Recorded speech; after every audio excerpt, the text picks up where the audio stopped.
The Rajah's Gift by Hoffmann Price. Strange tales are told of the Rajah of Lovecraft, of the justice he dealt, of the rewards he gave. But the strangest of all these many tales is that of the gift he gave to Zaid, the Persian who had served him long and well. A crafty man was the Rajah, an Eastern Machiavelli, who by his devious devices had retained the sovereignty of his petty state almost unimpaired by British rule, a keen, shrewd diplomat, a polished cosmopolitan, an Oriental wearing a thick veneer of European culture. In short, he was an enlightened monarch, a tributary prince who was left quite to his own devices as regarded the internal administration of his state. But it is of his gift to Zaid whereof we are to deal. In the privacy of his palace, screened from the view of his people, the Rajah was quite European, dispensing with the pomp and glitter and formality that is supposed to surround all Eastern potentates at all times. Therefore it was that Zaid, the Persian, who had served his master long and well, not only sat, but also smoked in the royal presence as he listened to the words of his lord. "Zaid," the prince was saying, "but for your courage and fidelity, I would surely have been assassinated. Therefore I have summoned you this afternoon so that you may receive some token of my gratitude. Name whatsoever you desire, and it shall be yours, for I mean to reward you richly." "My lord," replied Zaid, "there is but one request that I would make, and that is mad beyond all conception of madness." "Nevertheless, let me hear it.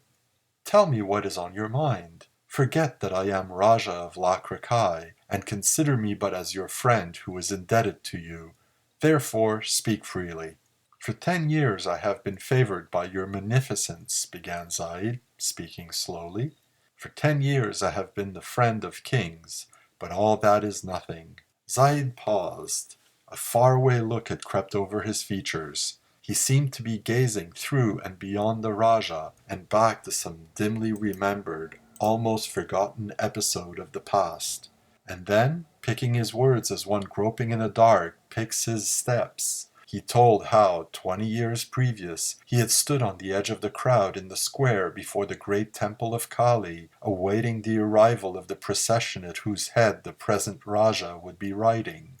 Zaid, a boy scarcely a dozen years old, ragged, dirty, half-starved, part of the scum of an eastern city, stood that day to watch the Rajah ride past in state. All the color and magnificence, all the barbaric pomp of that oriental court was there, dazzling, the concentrated, fiery splendor that marked a prince's accession to his throne. And all this the boy saw, yet saw not, for he had eyes for none but the Rajah. High above the crowd, on the back of a great elephant, he sat, dark, calm, impassive, and arrogant as a god, not as a man, exultant, but rather as some high, passionless fate solemnly advancing across the wastes of space. The prince was oblivious to the pomp and splendor, oblivious to the tumult and applause. On that day it seemed to Zaid that he was not a man, but destiny itself in march. And as the Rajah drew near, the great temple gong clanged with a reverberation that seemed to shake the very base of the universe, a strange, unearthly vibration that mingled with the resonance of brass, the hiss of serpents, and the rustle of silk, a sound that rose and fell, resonant, sonorous, awful. Through all this the Rajah sat calm and inscrutable, above all exultation, above all human emotion. But at the sound of that gong, at the sight of that hard, impassive face, a great madness possessed Zaid, so that his blood became as a stream of flame, and he swore that he too would some day ride in such a procession, would bear himself with that same godlike hauteur, that same superb arrogance. He, Zaid, hungry beggar lad, and scum of the street, dared have such a vision.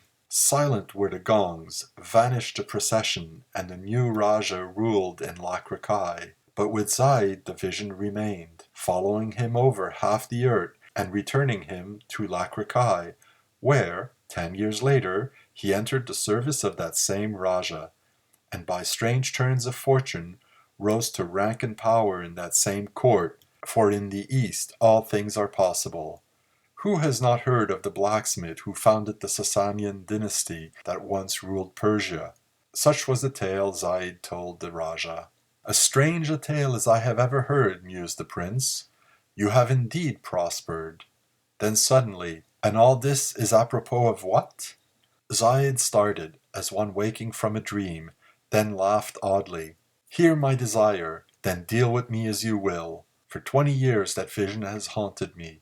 Much has happened since then, much have I seen and experienced, but through it all this mad desire has persisted. And at last it happened that I entered your service, and that, having served you well, it has pleased you to grant me whatsoever I might desire. Therefore, seeing that this great madness has haunted me all these years, I make this request, that I be permitted to ride in state as I saw you ride 20 years ago, so that I may fulfill the oath I then swore. Whereat the Rajah replied in the tone of one who denies some child a dangerous toy. Fool! To grant you that favor would be to sign your debt warrant. Were you to ride thus at noon, poison or dagger would find you before dawn, for no man may enjoy such a mark of favor and live. What? Have you lived in this land all these years and do not realize the penalty you could pay? Consider a moment. My son is dead. The succession to the throne lay among my 3 nephews. One of them sought to hasten his succession. The plot was discovered, and the plotter I punished by showing him a mark of extraordinary favor. Immediately it was rumored that I had selected him as my heir, and within 10 days he died. But not by my command, for that was superfluous. The princes of the blood and the lords of the court. The Rajah made a suggestive, sweeping gesture with his hand, then continued. Me you were able to save from assassination. Yourself you could not save, nor could I save you. You would ride in state, rumors would drift about, and you know the rest. Even so, my lord, I know the rest, but I will take my chance. It is not good for a man to cherish a vision, however mad, without having made some effort to attain it. Think again, Zaid, think again. Cast aside your insanity. Choose whatsoever else you will. 1,00,000 of rupees, 10 lakhs if you will, jewels the like of which you have never dreamed, and I have a dancing girl whose equal is not to be found in the entire world. All this and more is yours, for you have served me well. It is to you that I owe my life. Be reasonable, friend, be reasonable. Be reasonable? That is the one command I cannot obey, for in me there is no reason. This mad vision has haunted me entirely too long, so though it may cost me my life, as surely it may, let me see it to a finish. For there at least would be a roundness, a completeness to my career that in no way else could I attain. In the square before the great temple of Kali, I found the inspiration that led me to enter your service, to attain your favor, to serve you well, and in that same square, if need be, I will meet my doom. The cycle will be complete. After that, let come what may, for I shall have cheated destiny of the rare gift of satisfaction, the gift so often denied to kings. And after all, is the assassin so sure of finding me? Is that conclusion inevitable? The Rajah smiled as one upon whom great understanding has suddenly descended. Zaid, he said, you are more than ever a man after my own heart. Mad you are, stark mad and raving. I understand, for I too have been haunted by visions. But none has understood my thoughts, even as none would understand your mad desire. It would be misconstrued, and you know the result. Suddenly the Rajah arose. Come, Zaid, let me tempt you with the things I have but named. And Zaid was led through subterranean vaults, treasure vaults full of gilded arms and armor, trays of flaming jewels, great chests of age-old coins, dinars and mohurs of gold, the secreted plunder of 100 generations. All this leaves you unmoved? Then let me try again. The Persian accompanied his master to the very heart of the palace, to a hall overshadowed with twilight, a broad, spacious hall, whose walls were curiously carved with strange figures in unnamably odd postures, engaged in unmentionable diversions. And then his ears were caressed by the soft, sensuously wailing notes of reed and stringed instruments. His senses were stirred by the dull pulsings of atabals, throbbing like a heart racked with passion. and through the purple gloom of incense fumes he saw the lithe, swaying, gilded bodies of dancing girls, slim and wondrously beautiful. One, emerging from the figures of the dance, slowly advanced and made obeisance before the Rajah. And this is Nilofal, the matchless Bayadir, she whose equal is not to be found in the entire world. Should she please you? The Persian, lost in admiration, saw that she was perfection incarnate, outstripping the maddest flight of the most voluptuous fancy. But when he turned to reply, the Rajah had disappeared, and the door through which they had entered was barred. What allurements, what sorceries, what fascinations Nilofal used to entice the fancy of Zaid during those 3 days, we shall never know. Suffice it to say that she failed in her efforts to separate the Persian from his madness. Once again Zaid stood before the Rajah, who smiled with the air of one whose cleverness has just reaped its reward in the solution of a difficult problem. What now, Zaid? Was Nilofal to your taste? Surely she must have been, and certainly she is worth all the dreams that have haunted men since the beginning of time. My lord, replied the Persian, you have tempted me as man has never before been tempted. Yet I am to sacrifice the vision of 20 years in favor of a treasure vault and a lupanar? Although you may refuse it, I nevertheless hold fast to my first desire. So be it then, and tomorrow at noon you shall see it satisfied.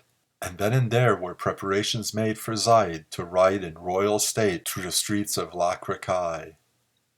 Noon the next day, the Rajah, watching from the roof of his palace, saw Zaid in the gilded howdah, mounted on the great elephant that carried none but princes of the blood.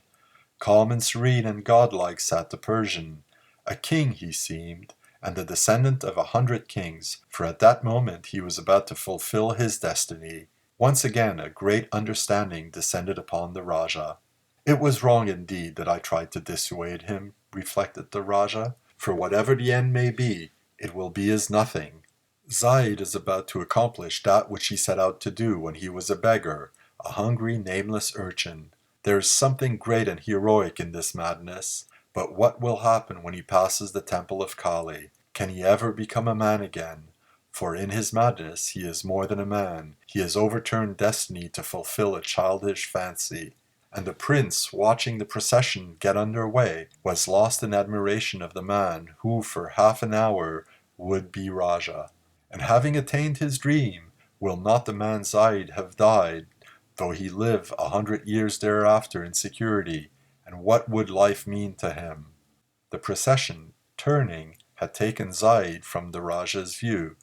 Bestirring himself from his reverie, he whispered a few words to Al-Tariq, his trusted servant. And do not fail me in the slightest detail. The Rajah repeated his instructions. Al-Tariq departed, and in the meanwhile Zaid rode to the fulfillment of his dream.